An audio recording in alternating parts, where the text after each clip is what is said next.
We got some interesting price action going on as the market tries to figure out what it wants to do. So let's jump into the charts.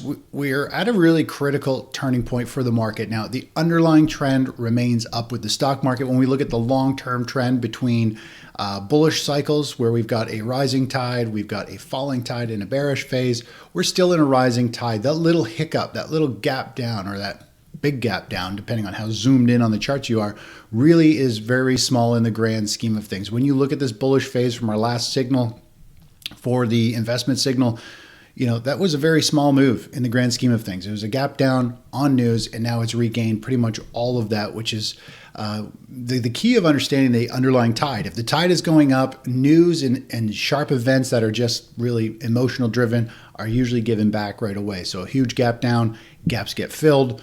And then we tend to see the underlying tide continue to rise. So we are in that rising tide environment. If we go back to the markets and take a look at the 30-minute chart, go the opposite. Instead of the weekly, we look at the 30-minute chart. You can see the stock market, the SP 500 futures, had the big gap down with the DeepSeek news, more or less NVIDIA finding a challenger and OpenAI. And we have this lime green telling us that the market gapped down not only to the 20-day moving average, which is this pink line, but also into an oversold territory. And when we see oversold territory in an uptrend, these are the dips that bargain hunters step in and they drive the price back up. Now this is where things might get confusing if you can't follow what I'm talking about. So the underlying trend is still up. And during an underlying trend, an upward trend, these oversold conditions are usually buying opportunities. I know many of you bought into here on the gap down or added more. And so now we're right up, more or less filling this gap. We've pretty much filled the gap from the previous day, enough that there is no more gap. What's interesting here is we did have a day of FOMO, meaning everybody was piling in yesterday. And typically when we see this, the market can pause and pull back. So I wouldn't be surprised if we see a little bit of pause because we have come back up to this resistance area. The gap window is now being filled. Everybody was piling in yesterday. The nice thing, the underlying thing here is during an uptrend, these overbought conditions doesn't mean the market's going to crash. It just means it's probably going to take a bit of a pause. And a lot of times when we are in a green trend, when our bars are green and the weekly chart is also green, we will get a lot of this FOMO, a lot of buying where people keep piling in, and so it'll constantly be pushing on that FOMO indicator, and that's not the signal. The signals in an uptrend are when we get these oversold dips. That's the opportunity. The red means expect a pause or pullback before it goes higher. It's a little bit overdone. So that's kind of where we are in a nutshell. Now, if we take a look over at the NASDAQ sentiment charts, we can see a lot of you probably haven't seen this chart before, or we don't talk about it too much, but it's telling us what the mentality is, where the money's flowing, how strong the herd is, how much money is flowing into equities or not. Typically orange bars mean people are nervous. People are expecting the markets to go lower. Red means we are seeing people fearful. They're betting huge on the markets going down. They're 100% certain it's going down. And so again, this is a contrarian indicator. This is we're playing people's emotions. And so how it works generally is when we have a bunch of red, that is when everyone is bearish and they're expecting the markets to go down. And generally, the market's going to go in the opposite direction. It's going to get most people offside. This is based on the average market participants and what they're doing with their money. And so when we have orange bars as well, orange bars means people are nervous. They're selling their positions. They don't know what to do. They're expecting the markets to go lower, yet the market generally goes in the opposite direction, catches them offside. And so now we've had this multi-wave pullback.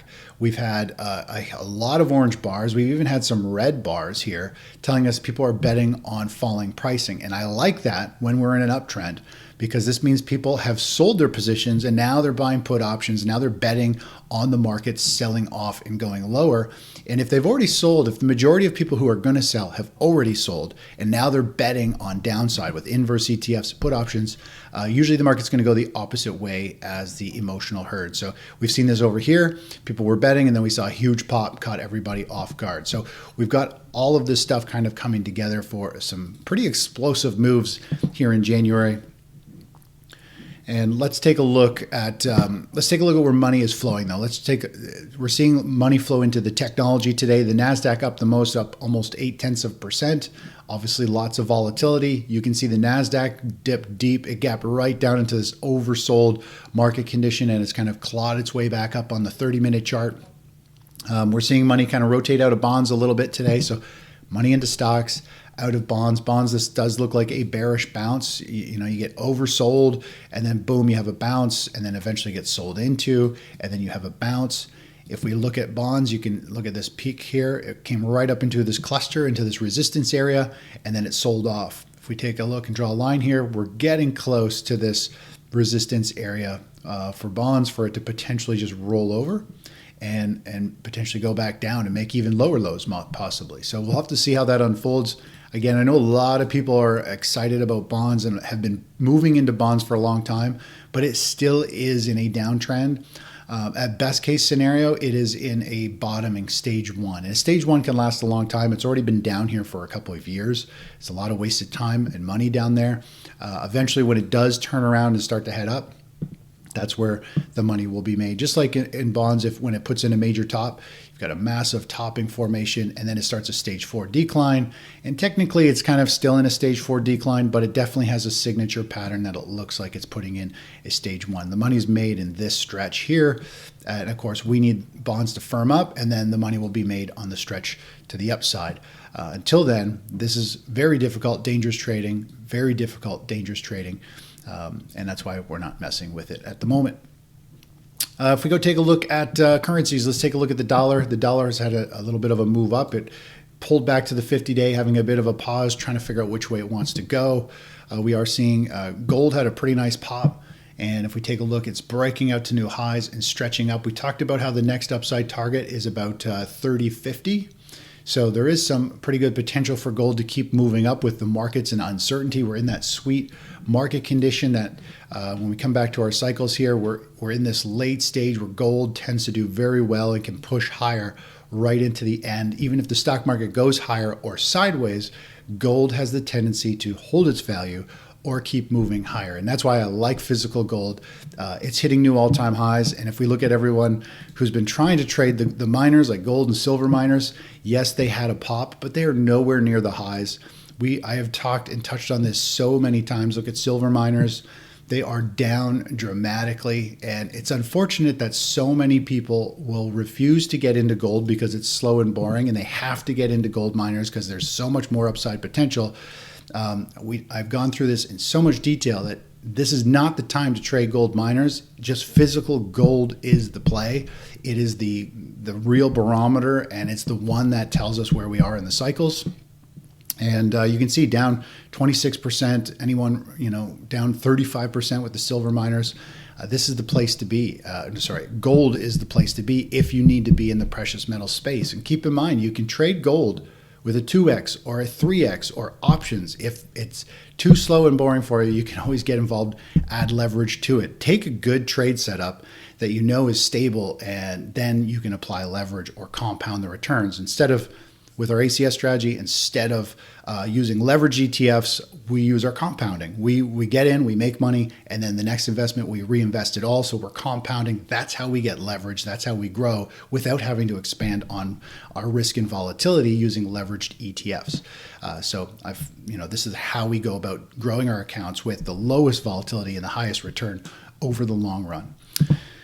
All right, let's take a look. Let's take a look at the hot list real quick. We've got IBIT, which is Bitcoin. It looks primed and ready for another push, up about 15% rally from where it is. It looks ready to go. The ARK-K ETF at the top of the list as well. It is already poking and starting to make some new multi-month highs, and looks like it's ready to rock and roll. And the semiconductor space, it has built a huge base. It has really been out of favor. It started to break out. Obviously, DeepSeek news in China knocked it right back down to the lower end of the range. Now it's trying to figure out if it can get going again. This is a huge pattern. Either this is a massive top and it's not going to participate, and DeepSeek took the wind out of the sails, or we're going to see a miraculous comeback and this could have a very strong push. But I kind of feel like the wind got taken out of the sails. The semiconductor space might, and NVIDIA, they might not be participating that much in the long run, or potentially some different semiconductors, little ones who can create chips that'll work really well for the new way of running AI versus the processor heavy way of like open AI that NVIDIA has been focusing on. Other than that, I think that is about it for this morning. We'll just see how the markets unfold, and we'll go from there.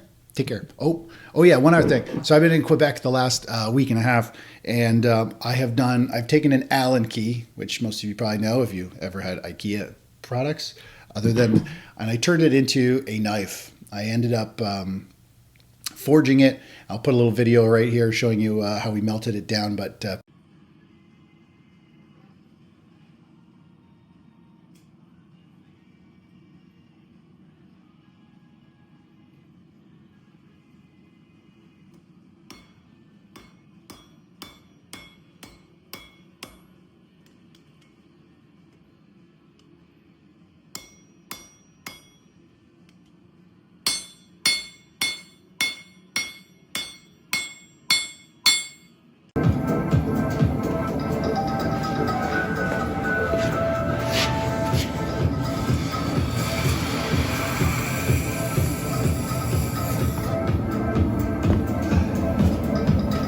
sweet.